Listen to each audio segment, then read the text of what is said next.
이 시간 허락하신 말씀 우리 마가복음 말씀 보도록 하겠습니다. 마가복음 4장 26절부터 29절까지의 말씀입니다. 오늘 허락하신 하나님 말씀은 마가복음 4장 26절부터 29절 말씀입니다. 다 찾으신 줄로 믿고 제가 봉독하도록 하겠습니다.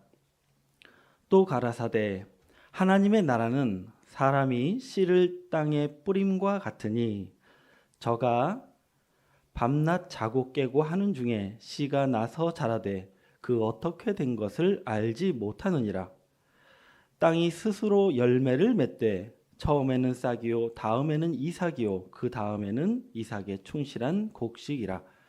열매가 익으면 곧 낫을 대나니 이는 추수 때가 이르렀음이니라. 아멘.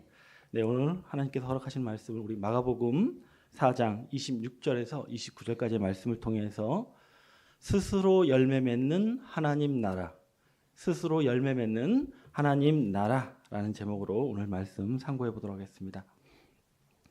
네, 오늘은 우리 믿는 자들의 최고의 소망인 이 하나님의 나라, 천국에 관한 우리 예수님께서 증거하신 말씀을 통해서 우리가 명확히 깨닫는 시간을 갖고자 합니다. 우리를 포함해서 이 땅에서 신앙하고 있는 대부분의 믿는 자들은 각자 나름의 신앙을 통해서 내가 현재 하나님의 나라로 한 걸음씩 나아가는 삶을 살고 있다고 생각하고 있습니다. 그러나 중요한 것은 우리의 생각이 아니라 성경이 무엇을 약속하셨고 보장하셨는지가 더욱 중요한 줄로 믿습니다. 그래서 오늘 우리는 증거되는 말씀을 통해서 성경이 약속하신 이 하나님의 나라는 과연 어떠한 자들이 소유하고 그 축복을 누리게 될 것인지 잘 깨닫는 분들이 되셔서 이 땅에 반드시 이루어지는 하나님의 나라에 누구보다 먼저 들어가는 저와 여러분으로 나타나길 간절히 원합니다. 2000년 전에 이 땅에 오셔서 말씀을 증거하셨던 우리 예수님, 정말 많은 말씀을 증거하셨는데요. 당시 주님께서 증거하셨던 그 말씀들의 가장 중요한 핵심 주제는 무엇이었는지 우리 그 내용을 누가복음 8장 1절 말씀을 통해서 확인해 보겠습니다. 누가복음 8장 1절입니다. 1절 말씀입니다. 이후에 예수께서 각 성과 촌에 두루 다니시며 하나님의 나라를 반포하시며 그 복음을 전하실세 12제자가 함께 하였고라고 기록하고 있습니다. 자, 우리 주님께서 제자들과 함께 각 성과 촌에 두루 다니시면서 반포하신 그 말씀의 주제가 무엇입니까? 하나님의 나라를 반포하고 그 복음을 전하셨다는 사실을 알기를 원합니다. 결국 우리 주님께서는 당신의 말씀을 듣게 된 우리가 하나님의 나라에 관해서 밝히 깨닫고 그 나라가 들어가는 백성이 되기를 바라시며 하나님의 나라를 반포하셨다는 것을 알기를 원합니다. 자, 그런데 문제는 예수님께서는 분명 하나님의 나라를 우리에게 선포하셨지만 그 복음은 모든 자들을 위해서 하신 게 아니라 오직 하나님의 나라가 허락된 자들을 위해서 선포하셨다는 사실입니다. 자, 우리 그 내용을 누가복음 8장 9절 말씀을 통해서 확인해 보겠습니다. 8장 9절입니다. 제자들이 이 비유의 뜻을 물으니 가라사대 10절입니다. 하나님의 나라의 비밀을 아는 것이 너희에게는 허락되었으나 다른 사람에게는 비유로 하나니 이는 저희로 보아도 보지 못하고 들어도 깨닫지 못하게 하려 함이니라 라고 말씀하고 있습니다.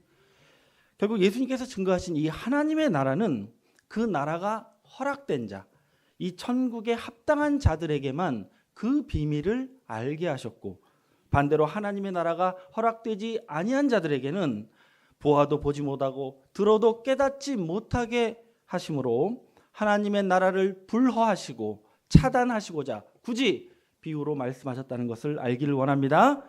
따라서 저와 여러분은 오늘 이 말씀을 듣는 우리들은 이 말씀을 비유가 아닌 실상으로 깨닫는 그 은혜를 통해서 하나님의 나라의 비밀이 허락된 그리스도의 사람들로만 나타나기를 간절히 원합니다.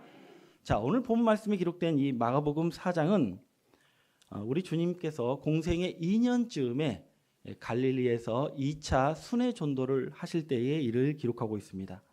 자, 그 당시 주님께서 이 말씀을 선포하시던 그 현장의 모습이 어떠했는지 우리 그 내용을 마가복음 4장 1절부터 살펴보도록 하겠습니다. 마가복음 4장 1절입니다. 예수께서 다시 바닷가에서 가르치시니 큰 무리가 모여 들거늘 예수께서 배에 올라 바다에 떠 앉으시고 온 무리는 바다 곁 육지에 있더라라고 기록하고 있습니다. 자, 과거 이 산상수훈을 말씀하실 때를 생각해 보면 예수님께서는 많은 군중을 산 아래 두시고 주님은 산 위에 올라가서 말씀을 선포하셨습니다. 근데 오늘 말씀을 보시면은 오늘 말씀을 증거하실 때는 이제 군중을 해변에 두시고 주님은 배 위에 앉아서 이 선상에서 증거하신 선상수훈의 말씀이 마가복음 4장의 말씀이라는 것을 알기를 바랍니다. 자, 이때 주님께서 말씀을 증거하시는데 무엇에 관해서 말씀을 하셨겠습니까?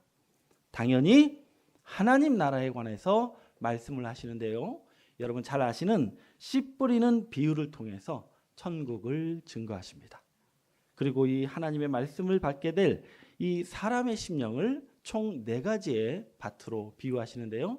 여러분 잘 아시는 대로 길가, 그리고 돌밭, 가시떨기, 그리고 옥토에 해당되는 자들이 있을 건데 그 중에서 오직 옥토에 해당되는 자만이 천국의 열매를 결실할 것을 말씀하시게 됩니다. 그런데 제자들은 사실 그 현장에서 이 비유를 알아듣지 못했습니다. 마치 천국이 허락되지 못한 자처럼 예수님께서는 제자들을 부르십니다. 그리고 그 비유에 대해서 자세히 해석해 주시게 되었고 이 해석을 하신 이후에 또다시 이어서 하나님의 나라를 비유로 증거하신 말씀이 바로 오늘 본문 말씀입니다. 자, 그러니까 오늘 본문 말씀은 앞서 증거하신 씨 뿌리는 비유와 어떻게 됐습니까? 맥이 이어져 있는 말씀인데 자, 과연 하나님께서 역사하실 이 하나님의 나라의 섭리는 어떠한 것이라고 주님이 말씀하셨는지 우리 본문을 읽어가면서 자세히 알아보도록 하겠습니다. 네, 오늘 본 말씀 마가복음 4장 26절입니다. 또 가라사대 하나님의 나라는 사람이 씨를 땅에 뿌림과 같으니 라고 말씀하고 있습니다. 자, 앞서 이 씨 뿌리는 비유와 마찬가지로 이번에도 또 비유의 말씀을 증거하시는데요. 하나님의 나라에 관해서 뭐라고 말씀하셨느냐? 하나님의 나라는 사람이 씨를 땅에 뿌림과 같다라고 정의하셨다는 사실입니다. 한마디로 말해서 우리가 소망하는 이 천국 하나님의 나라는 사람이 땅에 씨를 뿌리는 농사일과 같다고 말씀하셨다는 것을 알기를 원합니다. 사실 이 농사와 거리가 먼 이 현대인들에게는 다소 어려운 비유일 수도 있습니다만 주님 입장에서는 이 하나님의 나라의 원리가 정확하게 바로 사람이 땅에 씨를 뿌리는 농사일과 같다라고 말씀하셨다는 것을 알기를 원합니다. 자, 그러면 예수님께서는 왜 굳이 우리가 소망하는 하나님의 나라를 이 농사일, 씨를 뿌리는 농사로 비유하셨느냐? 결국 하나님의 나라는 누가 소유하게 될 것을 말씀하셨는지 우리 시편 126편 5절 말씀을 좀 참고로 보겠습니다. 시편 126편 5절부터 우리 6절까지 보겠습니다. 5절입니다. 눈물을 흘리며 씨를 뿌리는 자는 기쁨으로 거두리로다.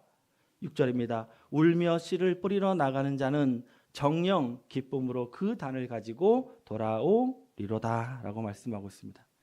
여러분, 세상에서도 모든 농사는 누가 그 열매를 거두게 됩니까?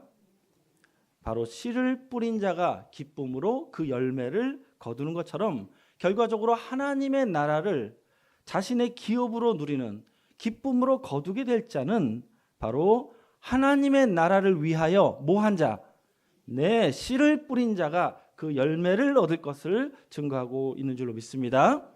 사도 바울 역시 우리가 그토록 원하는 이 구원의 열매는 그 구원을 위해서 애쓰고 수고한 자들의 것이 될 거라고 약속하고 있습니다. 우리 그 내용을 디모데후서 2장 5절부터 6절 말씀으로 확인해 보겠습니다. 디모데후서 2장 5절부터 6절 말씀입니다. 5절입니다. 경계하는 자가 법대로 경계하지 아니하면 면류관을 얻지 못할 것이며 수고하는 농부가 곡식을 먼저 받는 것이 뭐하니라? 마땅하니라라고 말씀하고 있습니다. 자, 법을 제대로 지켜가며 경기한 자가 멸류관을 받는 게 마땅하지 않습니까?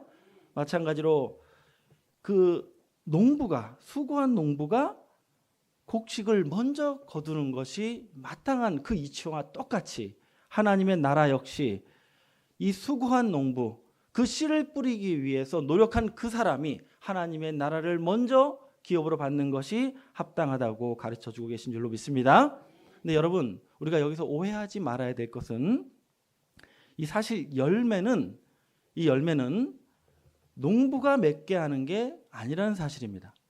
자, 이게 무슨 말이냐면 주님께서 하신 말씀으로 좀 이어서 보겠습니다. 우리 마가복음 4장 27절 본문 말씀 보겠습니다.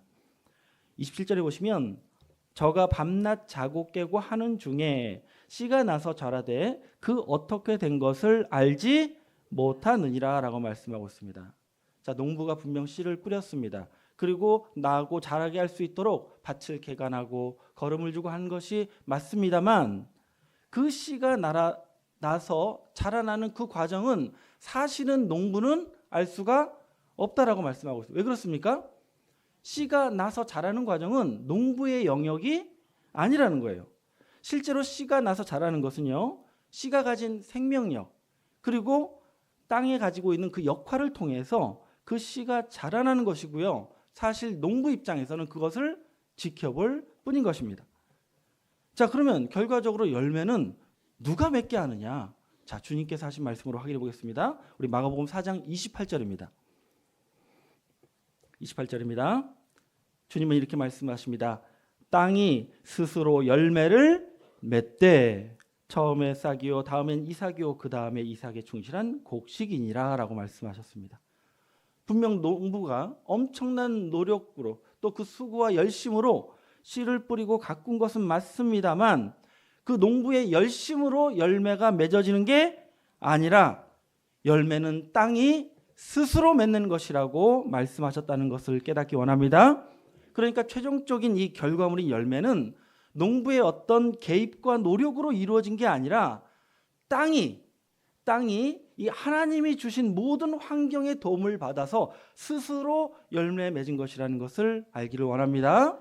실제로 어떻습니까? 농사를 짓게 되면 때마다 적절히 내리는 비, 그리고 골고루 비춰주시는 햇빛, 그리고 꽃을 수정케 하는 바람이나 곤충들의 모든 역할까지 다 하나님께서 만들어주신 그 환경과 조건을 통해서 또한 그 토질의 어떠함을 통해서 이 열매가 맺어지는 것이 사실이라는 것을 알기를 원합니다. 자, 그러면 이런 현실을 놓고 봤을 때 하나님의 나라를 소망하는 우리는 그러면 무엇을 해야 되겠습니까? 사람이 해야 될 것은 씨를 뿌리는 그 일만 잘하면 나머지는 스스로 열매 맺는 땅과 또한 모든 환경을 제공해 주시는 우리 하나님을 통해서 열매가 결실하게 된다는 것을 우리 주님께서 이 말씀을 통해서 가르쳐 주고 계시다는 것을 알기를 원합니다.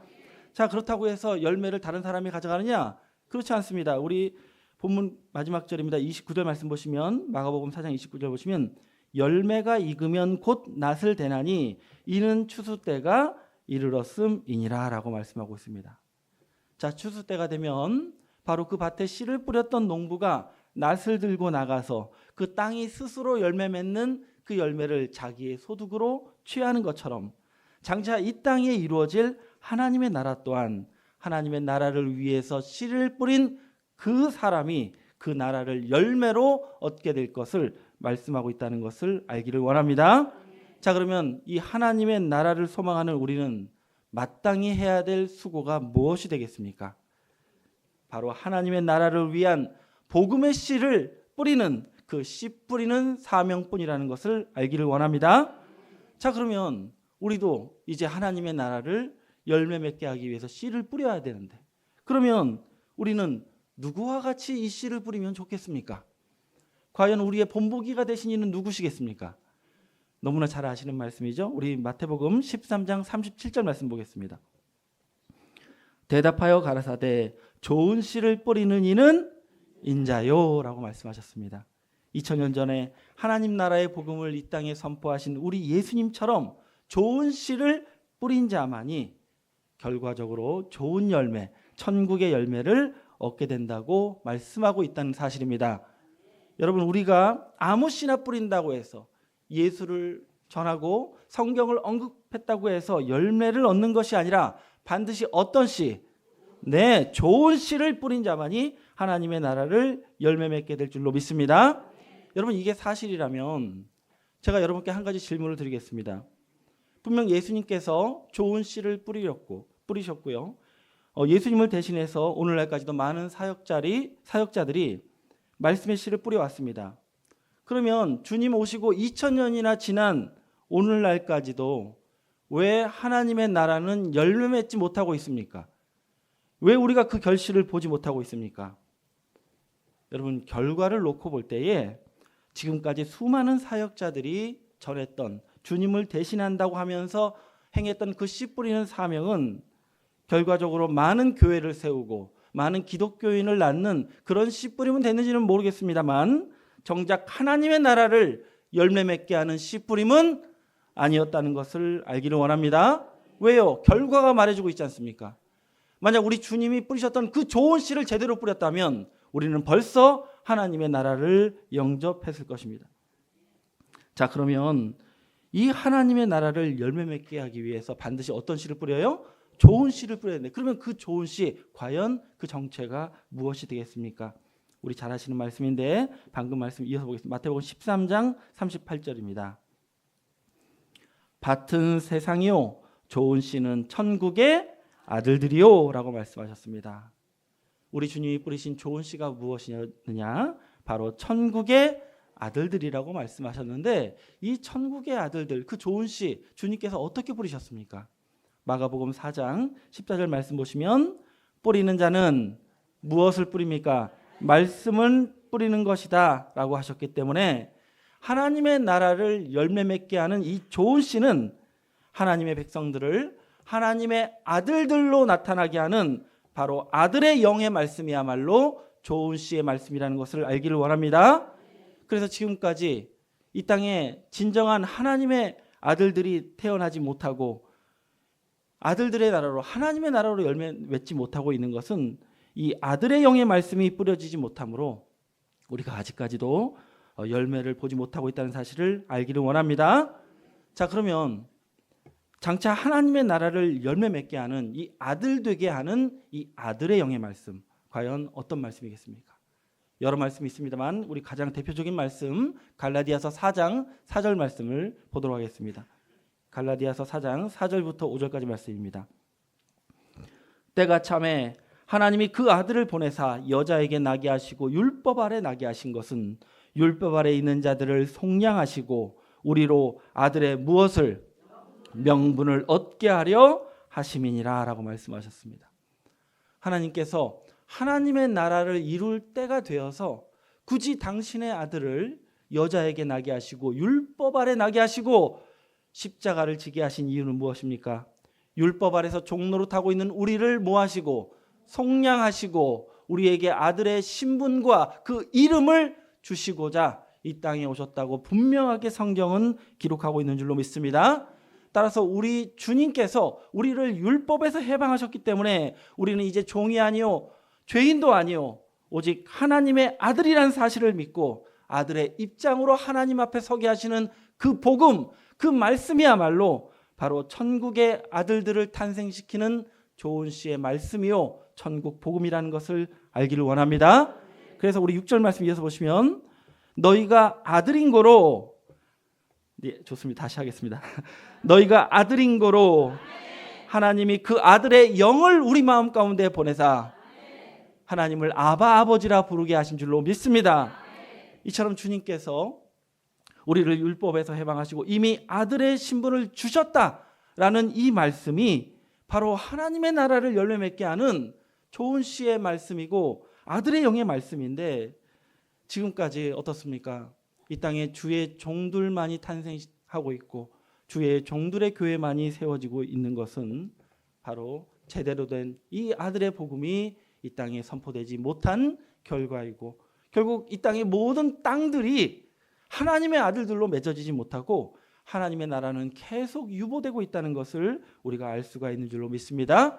그러나 사도 바울이 우리에게 전하신 이 확실한 말씀처럼 율법에서 해방받은 이 하나님의 아들들을 열매 맺게 하시는 이 복음이 다른 자들이 아닌 우리를 통해서 이 땅에 다시 제대로 씨뿌림만 이루어진다면 하나님의 나라는 스스로 열매 맺어 이 땅에 반드시 성취되게 될 줄로 믿습니다. 자, 이런 노력을 통해서 어떤 결과가 나타나야 됩니까? 우리 주님께서 본문에서 말씀하신 내용을 보면 우리 마가복음 4장 28절 다시 보겠습니다. 마가복음 4장 28절 말씀해 보시면 이 좋은 씨를 뿌리면은 땅이 스스로 열매를 맺되 처음에는 싹이요, 다음에는 이삭이요, 그 다음에는 이삭에 충실한 곡식이라고 말씀하고 있습니다.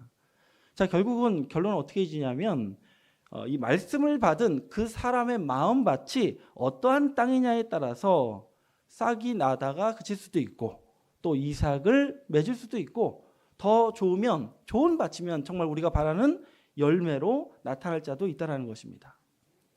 여러분, 이런 상황은 이미 주님께서 일러주신 4가지 밭 가운데 한 가지 유형으로 이미 예시된 바가 있습니다. 우리 그 내용을 좀 잠깐 보겠습니다. 우리 마가복음 4장 15절 보시면은 길가에 해당되는 그런 역사를 이렇게 설명하셨습니다. 15절 보시면 말씀을 길가에 뿌리웠다는 것은 이들이니 곧 말씀을 들을 때에 사단이 즉시 와서 저희에게 뿌리온 말씀을 뭐한 것이요? 빼앗은 것이요.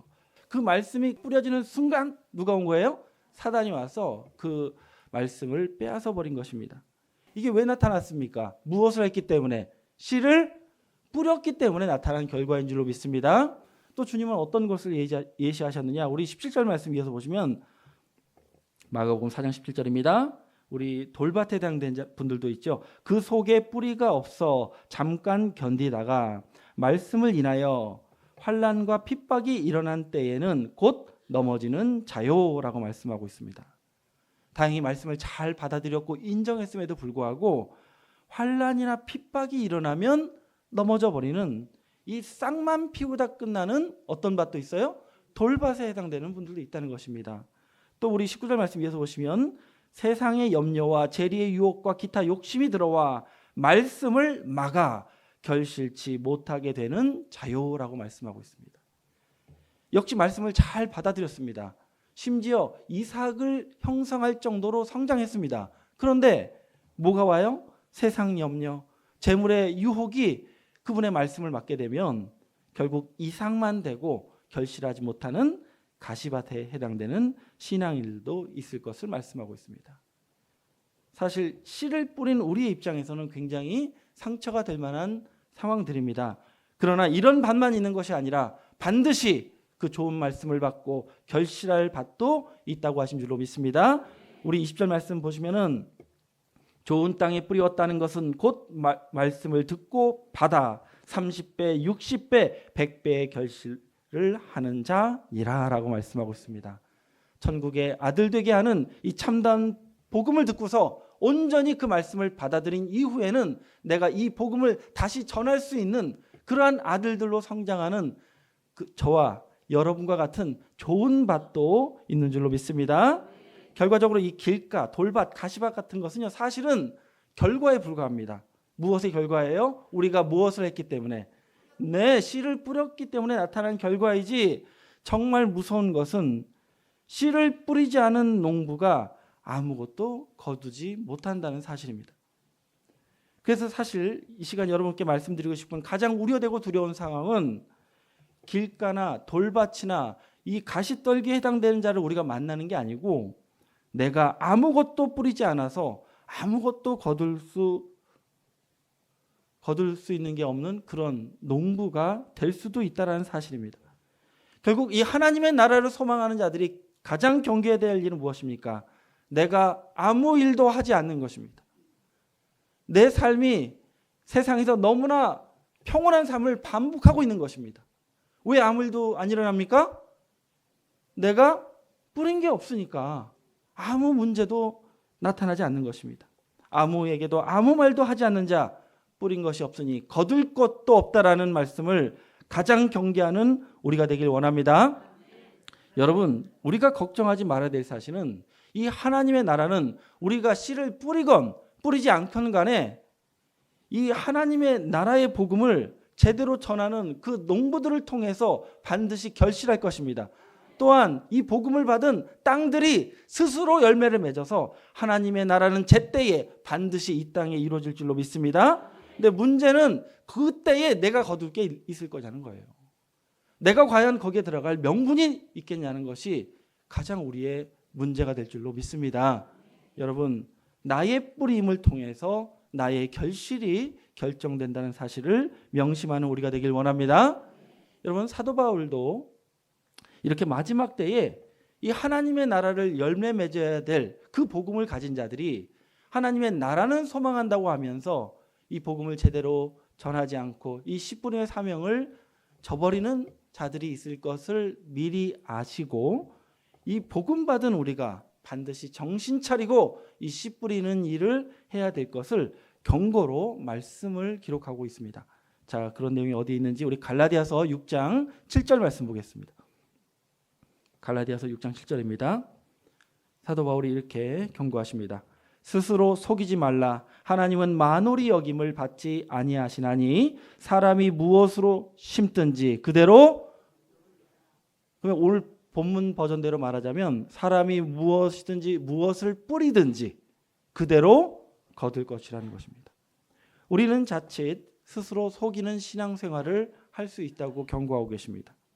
내가 이 말씀을 인정했고 또 내가 교회에서 예배하며 신앙해왔다는 그 이유만으로 내가 열매를 거둘 수 있다라고 착각할 수 있다라는 거예요. 여러분, 세상에서도 그런 일이 있습니까? 저는 세상에도 그런 일은 없습니다. 여러분 삶을 돌이켜 보십시오. 여러분이 얻은 것 중에 여러분이 뿌리지 않고 얻은 것이 무엇 하나 있습니까? 여러분, 하나님의 나라도 마찬가지인 줄로 믿습니다. 만약 아무것도 뿌리지 않아 놓고서 천국을 소망하고 기대한다면 그것은 마치 우리 하나님을 기망하고 속이는 한심한 인생이 될 수 있음을 말씀하고 있습니다. 결단코 하나님을 업신여기는 신앙을 하지 않기를 원합니다. 그래서 우리가 반드시 유념해야 될 진리를 이렇게 말씀하십니다. 우리 8절 말씀에서 보겠습니다. 갈라디아서 6장 8절입니다. 자기 육체를 위하여 심는 자는 육체로부터 썩어진 것을 거두고 성령을 위하여 심는 자는 성령으로부터 영생을 거두리라 라고 말씀하고 있습니다.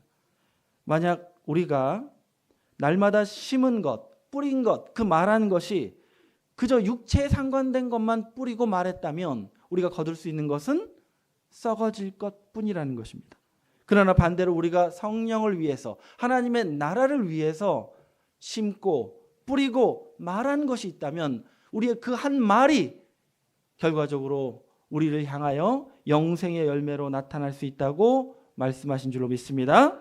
결국 네가 하나님의 나라를 위하여 뿌린 그 말씀이 너를 하나님의 나라의 백성으로 열매 맺게 하실 거라고 말씀하고 있는 것입니다. 여러분, 우리가요 말씀을 전할 때 이 말씀을 받는 분이 어떤 땅인지 우리는 알 수가 없습니다. 싹만 나고 그칠지 이삭은 될란지 우리는 알 수가 없어요. 그저 토질대로 스스로 열매 맺는 것뿐입니다. 만약 우리가 열심히 전했음에도 불구하고 열매가 결실하지 못하면 그것은 우리의 잘못이라기보다는 무엇 때문인가요? 땅이 문제가 있는 것입니다. 여러분, 우리가 이렇게 열심히 전했는데 마음 상하고 결실 때문에 낙심할까 봐 사도 바울은 이런 말씀을 우리에게 주십니다. 우리 갈라디아서 6장 9절입니다. 우리가 선을 행하되 낙심하지 말지니 라고 말씀하고 있습니다. 그러니까 이 결과에 의해서 우리가 낙심하거나 절망하지 말라는 거예요. 너희는 낙심하지 말고 계속 씨를 뿌리는 선을 행하라고 말씀하고 계신 줄로 믿습니다. 그리고 말씀하는 것이 피곤하지 아니하면 때가 이르매 거두리라 라고 말씀하고 있습니다. 뭐 하지 아니하면? 피곤하지 아니하면. 공동번역에 보시면 너희가 스스로 약해지지 않는다면 이라고 되어 있어요. 여러분, 우리가 약해지면 안 돼요. 이게 무슨 말이냐면 내가 전한 말씀에 대한 믿음이 나 스스로 약해지면 내가 기껏 전해도 그 말씀이 그 사람 속에서 살아남지 못하고 어떻게 되는 거예요? 시들어 죽어버린다는 것입니다. 여러분, 이 단상에서 우리에게 말씀을 전했던 자 중에도 자기가 우리에게 씨를 뿌려놓고 자기는 스스로 약해져서 이곳을 떠나간 자들이 얼마나 많이 있습니까? 여러분, 우리는 내가 이 말씀을 전하기 전부터 이 말씀에 대한 확신을 가지고 전하는 우리가 되길 원합니다. 그리고 전했으면 당당하게 기다리십시오. 열매 맺기를 기대하고 기도하는 우리가 되길 원합니다. 그리고 마지막으로 이런 말씀을 주십니다. 갈라디아서 6장 10절입니다. 그러므로 우리는 기회 있는 대로 모든 이에게 착한 일을 하되 더욱 믿음의 가정들에게 할지니라 라고 말씀. 자, 기회가 있는 대로 우리가 매번 기회를 맞이하게 될 것입니다. 그런데 우리가 뭐가 안 돼 있으면 이 기회를 살리지 못합니까? 그렇죠. 우리가 좋은 시가 준비되어 있습니다. 좋은 시도 준비되고 기회도 허락되면 우리는 그때 입을 벌려 씨를 뿌리게 된다면 우리는 또 다른 열매를 고대할 수 있는 그러한 전도자가 될 수가 있을 줄로 믿습니다. 그리고 9절 하반절에 이렇게 말씀하시죠. 더욱 믿음의 가정들에게 할지니라. 물론 믿지 않는 자들에게도 이 복음을 전할 가치가 있습니다. 그러나 우리가 더욱 누구에게 하라? 믿음의 가정, 이미 신앙을 갖고 계신 분에게 전하면 더욱 필요하다는 것입니다. 왜 그렇습니까? 신앙을 가진 분들 중에 좋은 땅이 있을 가능성이 높은 것입니다. 여러분, 이 시간 이 말씀을 통해서 모든 것을 깨닫는 저와 여러분들은 이제 하나님의 나라가 스스로 열매 맺을 수 있도록, 이 하나님의 나라의 원리가 제대로 작동되고 가동될 수 있도록 이제 올 한 해 우리의 할 일을 성실히 하는 저와 여러분이 되길 원합니다.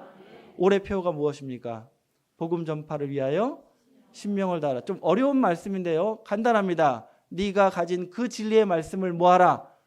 전하는 씨 뿌리는 사명자가 되라 말씀하셨으니, 이 사명을 통해서 이제 올해가 끝나기 전에 우리가 나름 뿌린 씨가 이 자리를 채우는 열매들로 나타날 수 있도록 우리 주저하지 말고 낙심하지 말고 제발 믿음 약해지지 말고, 확실한 말씀 아닙니까? 여러분, 그 믿음대로 거두는 저와 여러분이 될 줄로 믿습니다. 그래서 이 땅에 반드시 이루어질 하나님 나라의 상급을 다른 자들이 아닌 여러분이 먼저 챙겨가는 지혜로운 농부들로 나타나시길 예수님의 이름으로 축원합니다. 감사합니다. 말씀 마치겠습니다.